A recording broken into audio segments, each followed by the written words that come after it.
So in this video I'll be using the content of this text file, which is a comma separated list of positions to actually place a object on the screen, so whether it be holes or circles. So I'll be taking this, loading it into FreeCAD via Python, and then creating an output such as this, and that's all done by a macro. And this macro will actually give you a GUI to actually load the actual file from screen, selecting the text, and it will actually output these onto screen. Quite a simple macro, using again the QT library. It follows the same route as my other teachings of very simple GUIs and getting those up and running for practical means.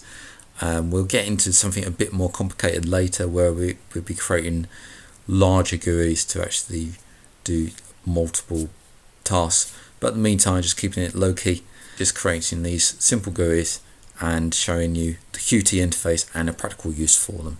So I hope you enjoy, and stay tuned because we'll be getting to this.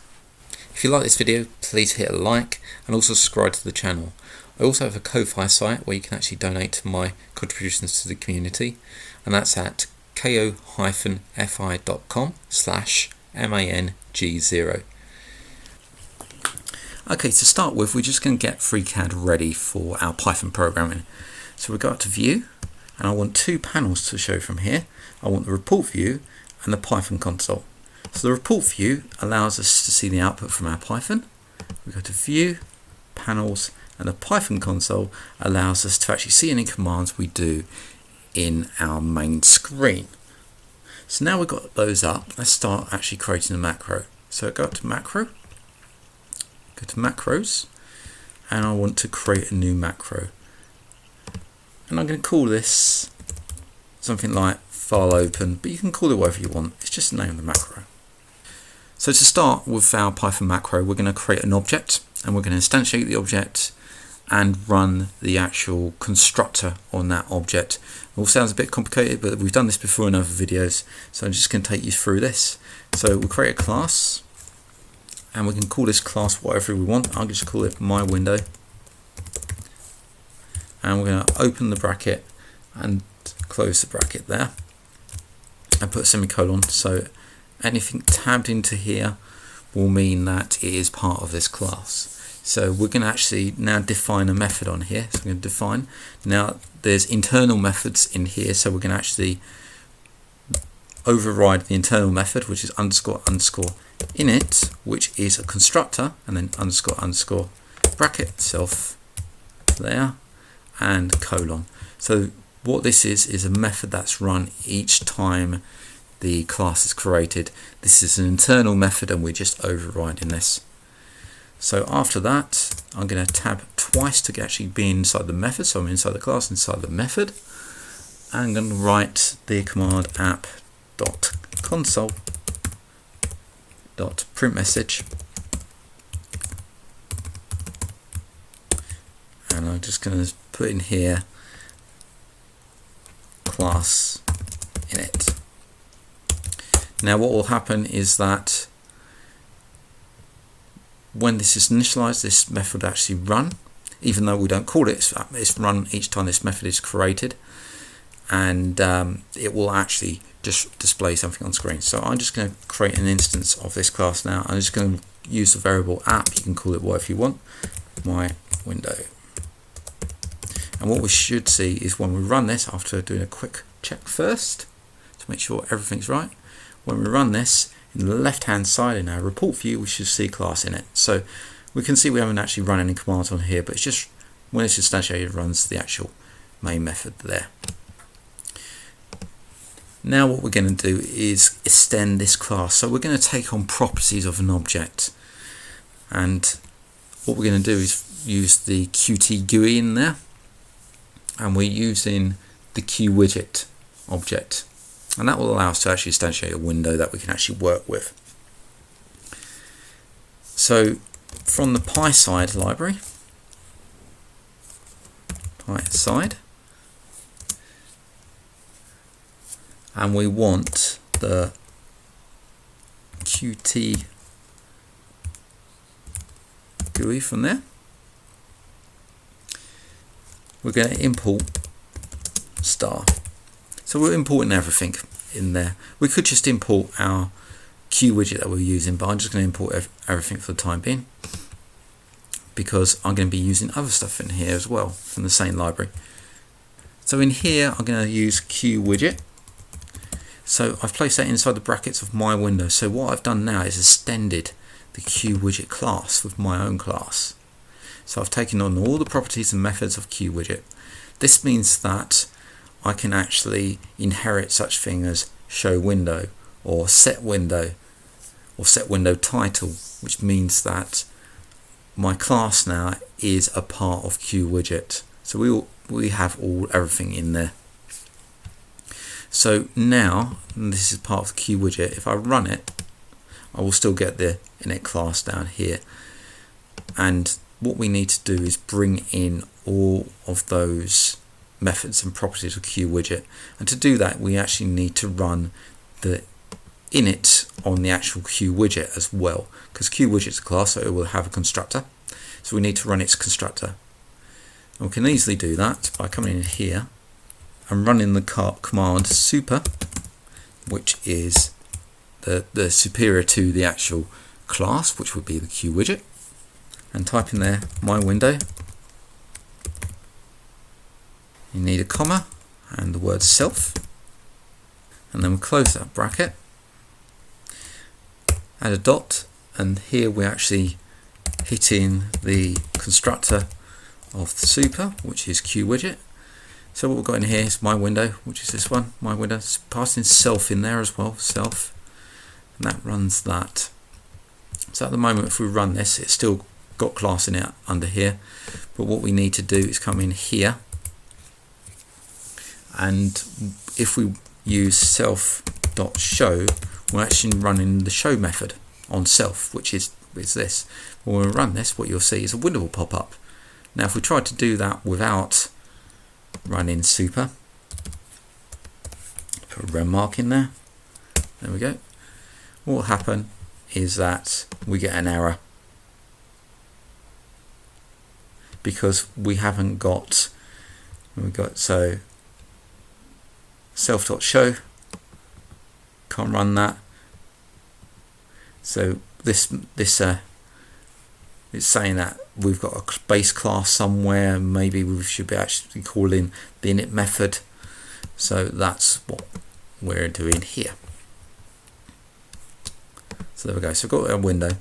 Now the problem is our window is it doesn't stay on top, and you need that when we're swapping back and forth on tabs here. So I've just gone and lost my window now. Where's it gone? There it is. So let's close that. So what we're going to do is set a window flag on that. So before self.show, I'm going to come in here and I'm going to use the command self. So I'm accessing the class, set window flags. So there's a method on here called set window flags in QWidget, and in there I want to issue the command QT dot window stays on top hint, and that should make the window stay on top. So let's clear this and run that. So there's a window, and as you can see, that is now staying on top even if I swap, and that's important when we swap to our actual scene. This is the same as in my other videos, but always go through it in case people are not looking at the other videos and this is the first video they've seen. So I always like to start from the beginning. So I'm going to get rid of this at console print message. Don't need it no more. And what we're going to do is actually add a button. So I'm going to come in here just before self.show, actually just before I actually set up the window. I'm going to create a button on here, and we're going to call this the load button. So this button is going to load our window for actually selecting a file. So self.btn load. So I always like to, this is a variable, so I always like to use btn in front to actually show that it's a button. we use the words equal and Q push button. So we're actually equaling this variable that's assigned to self, so it's part of the self, as a Q push button. And that will be actually pulled in from the Q GUI. And also in here we need to issue another parameter, and that is load, which is just the title of the button. So that will place the load button on screen. But before that goes on screen, what we need to do is add a layout. So layout equals, and then we can give it a number of layouts in here. There's box layout, there's vertical and horizontal box layouts, there's grid layouts, etc. But we're going to use the standard QV box layout in here. And then our layout, we need to add a widget to it. And in here we pass in the self.button load. There we go. So that's in there. So our layout's created, QV box layout. So it's a vertical box layout, and then it's a layout. It's got a property, a method called add widget, and we add this button to there. And also we need to add the button to the layout, and then add the layout to the actual window. So on my window, which is part of the class, which is self, there is a command called set layout, and to that we add a layout. So layout. So we run that now. We can see we've got a window with a button. Now what I'm going to do is actually add a method in here, so when we click the button, a little message appears in our console down here. In here I'm going to add a method called button click, and in here you put a bracket and self colon, and anything after here will actually get run in this actual method. So I'm going to just put app.console.print message, and we're just going to have in there button clicked. So at the moment this doesn't actually run. If we actually run it, we just get the window. So we need to actually connect up the button. So in here where the button is, if we do self.button, so we're accessing the button.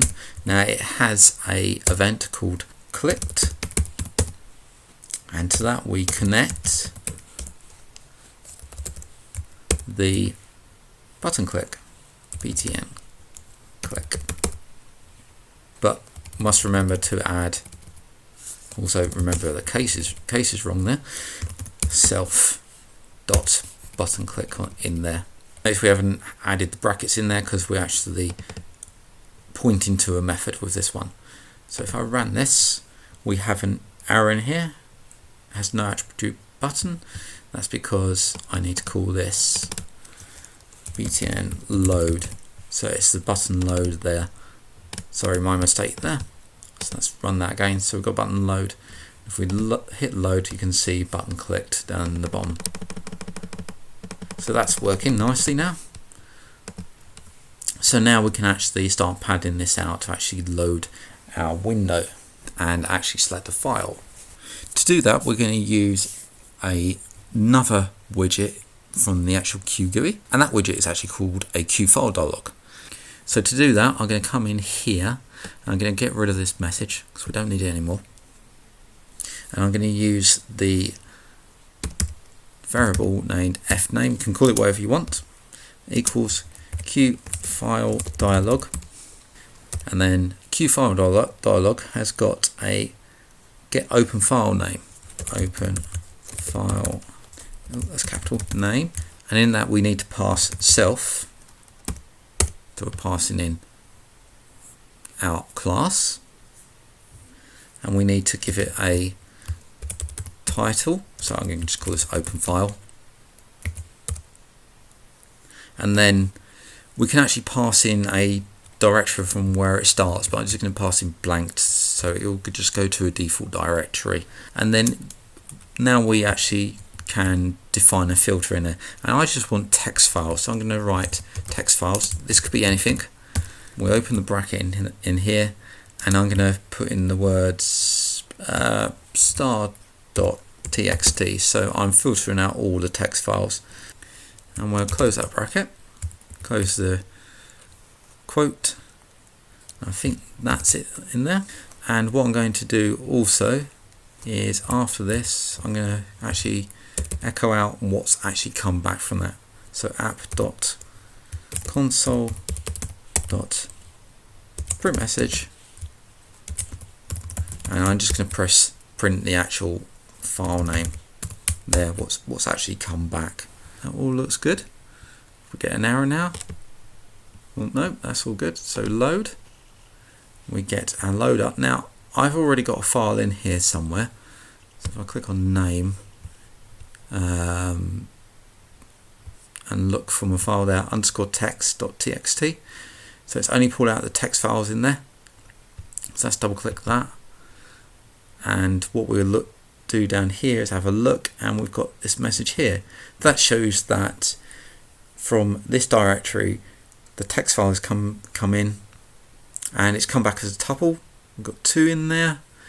So index 0, we can actually pull out the text file. Index 1, we've got blank. So we're interested in index 0. But say if we didn't actually select a file. So if we hit load again and just go cancel, well, it comes back blank down here. So you can see the second part here is blank. So we've got to deal with that. So what I'm going to do is in here, let's close this down. I'm going to actually look for a condition. So if, and we want to say fname, and we want 0. So it's this part here, the first part, 0 based index.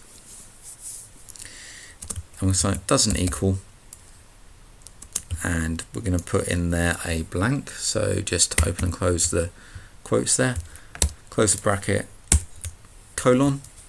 So anything tabbed into, indented in under if will actually run. So I'm going to actually run the app console there, that one there. So that should run now each time that's actually selected, and we've got a file name that's not blank. So let's give that a go. Have an error down here. First of all, I want to put in 0 in there, so we actually pull in the actual file name. So I'm going to do the index based in there as well. Sorry, I've been in JavaScript world a while, so I'm going to take that second equals out. There we go. Let's run that now. So if we load that, come down, select our file, and we see we've got our file name in there, load. Don't select a file, hit cancel, and nothing else has happened. So that's good. So actually come in here, the program actually halts here until the actual file dialog is closed, and we can actually pick up our file in these next commands. So now we've got our file. Well, what can we do with the file? Well, we need to actually step through the file. So what we're going to do is step through the file, pick up each of the lines, and then process those lines. So to do that, we actually have to open the file. I'm going to make sure that I'm still in this method, and I'm just going to use the variable f. So I'm going to sign out the variable f here, and there's a command called open, which allows us to open a file. And I'm going to pass in fname, and I want my first part of the fname, which is 0 base index, so the _text location here, text file. So that's going in there, and then I want to open it in a certain mode. So there's read, write. So I just want read for this because I'm reading the file. I'm not going to write to it. So it's just best to give enough permissions that you need to actually deal with the file. So I'm just reading this file, so I only want read permissions. And what I'm going to do is actually print out F to show you what actually is in there. So if I print out F, you'll see that if I hit load, you see what will probably come back is an object. And here we go, we've got a text IO wrapper object, io.text IO wrapper object that's connected to our text file, and it's even pulled the encoding out there, UTF-8, and it's in mode R, which is read only, so it's reading from there. So now we've got this F, we can actually do things with this F, and that allows us to actually step through each of the lines of that file. So for that, I'm going to use a for loop. So I'm going to come in here, and what I'm going to do is do a for loop in here. So for, this is where you define a variable. So I'm going to call the variable line. So these are going to be each of the lines of that actual file. I'm going to go in F. So for each line in F, which is now our IO text wrapper, which is our file, we can actually do something for each of those lines. So colon. So anything tabbed into the for will mean I'll be actually running it for each of those lines. So this will loop through every single line one by one in that file. And what I'm going to do is just output that line. So if I would just move those and just tab over the app console print, and I'm just going to output those lines to show you what's in those lines. So line, there we go. So that should output the line. So let's load that text file, and you can see we've got down here. So after, remember these, I should have cleared this first. So if you look here, you've got 20, 20, 40, 60, 60, 40, and 80, 20. So those are each of the lines of the text files coming in. So that's perfect. That's exactly what we want. You notice that they've gone on to new lines, and that is because it's actually, each of these are on new lines. So it's actually pulled in a little new line character at the end that actually allows it to drop down onto another line. So now we've got the lines, we actually need to split these into two separate variables, and there is a command called split. So of any string or any line that comes in a string object, we have line, so this is our string object, dot split, and I'm going to pass it the comma. So that splits out the line. Obviously we've got to assign that to something. So I'm going to just place in here lst data. Now this is a variable, and what line.splits does is splits out the line into an array, or what's known in Python as a list. A list is array if you come from other languages. And if we actually show that list in our print and run it, let's clear this, load and select our text file.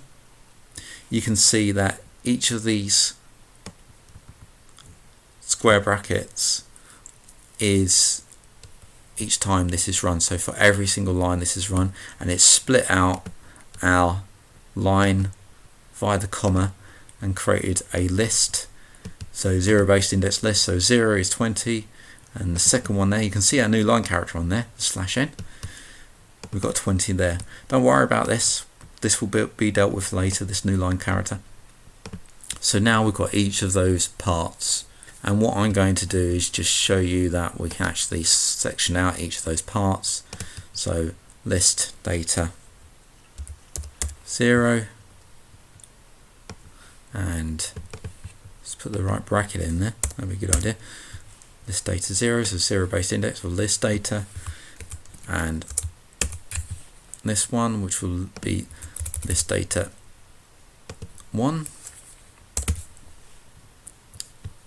We'll run that, load, and run the txt, and you can see that our list data is being placed on there.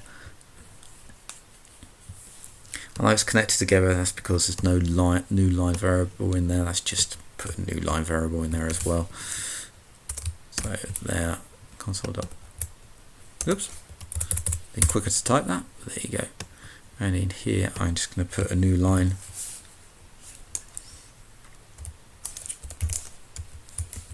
Like so. So when we run that now, what will happen is those will come out onto new lines. There we go. So all of them there. So we're going to use the zero base one as our x coordinate and the one as our y. So I'm going to create a variable in here called x equals lst0, and don't need that anymore. And the next one is y equals lst1. So we're taking both of those, and now we can actually get into actually plotting something on the screen. So this list is basically a list of holes, positions of where the holes I want on screen. So I'm going to save this before I lose it, and I'm going to jump over to the sketcher, and I'm now in sketcher. I've got to go to the start page. We'll create a new file, create a sketch, XY planes, fine. Here's our sketch, and I'm just going to create a square in here, or a rectangle, and this is just basically our base to actually hold items on there. Now I'm going to create also a circle in here. Now I want you to watch the Python console down here. Right click, clear console, and the command to create a circle will come up in here. There it is. And if we hover over this, you can actually see, if you gaze down to the left hand side, you've got coordinates there of 28.27 and minus 29.5. And if you look at the app.vector here, 26.72, that's because I wasn't near to it. You can see if it goes down to the left, that actually changes. So I wasn't actually dead on there. So 26.7. Notice this is minus because we're going down. So positive up, negative down, the same as left and right. Negative left, positive right. So we've got our circle in there, and we're going to use that command. This part we're going to replace with x, and this part we're going to place with y, probably minus y because we want it going down. We're going to use that command to actually create those items in there, and I've just highlighted too much there. Let's come back down. No, highlighted enough. So I'm going to highlight the next other command as well, recompute. Control C that, so I've copied it, and we're going to paste it in here. We're just going to clean it up, and also tab it over so it's in the 4, and tab it over here. The reason why we cleared it up because if we add a space in there, that would actually cause an error, because space actually matters in Python. So we've got this in here now. So this will actually create a piece of geometry, a piece of circle geometry on our sketch every time this line is created. At the moment it's created in the same place. So we're just going to come in here and just put X in here. So we pull in X and pull in Y in here. But remember, we've got to keep negative. So what we can do here is still keep the negative in there and put Y. And go back to our sketch now and get rid of, well, let's add another circle, shall we?